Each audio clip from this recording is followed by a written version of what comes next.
I'm Steve Wiggins, and this is the Groundworks Ministries podcast. Now, today we're reading from the book of Isaiah, chapter 18. Let's focus on verses 1 through 3. Ah, the land of buzzing insect wings beyond the rivers of Cush sends couriers by sea in reed vessels on the waters.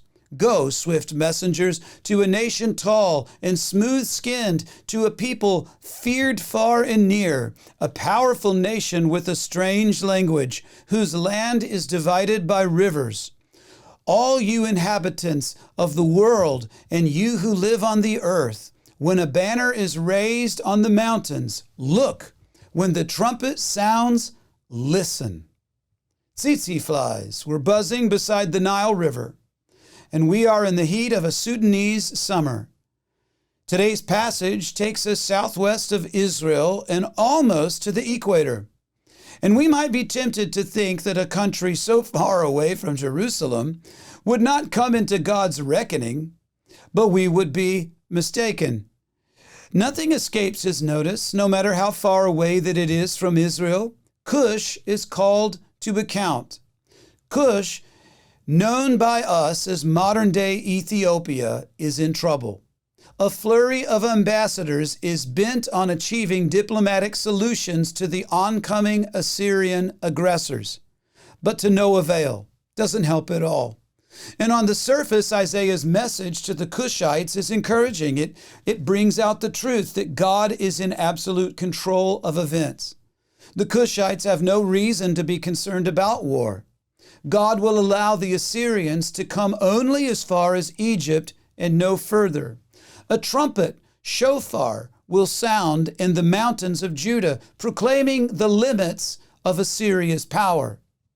God is never taken by surprise. You understand that. There is no panic in heaven. There's only planning. Why? Because He is the Lord of all. And the nations rise and fall at His command. Isaiah predicts Assyria's end with graphic imagery. Wild birds and animals are devouring them. And this teaching is repeated by the Apostle Paul in his sermon at Athens Mars Hill, speaking of a coming judgment. Acts chapter 17, verse 26. From one man he made every nationality to live over the whole earth, and has determined their appointed times and the boundaries of where they live. Now, we may find the same message in the book of Job. Satan is allowed to bring so much devastation into Job's life, but even Satan has limits. It is the same lesson that lies behind the chain that currently binds Satan. And just as Damascus and Ephraim, who are Israel's northern kingdom, just as they will return to the Lord as a result of God's chastisement, so too will there be Cushites, that is, Ethiopians, who will come and present the Lord with gifts. We cannot help but be reminded of the story in the book of Acts, chapter 8, of the salvation of the eunuch, of the servant of Queen Candace, and she was from Cush, from Ethiopia. So most likely a dispersed Jew who found himself pressed into the service of the Ethiopian queen, this eunuch would have been in Jerusalem during the Passover at the crucifixion of Jesus.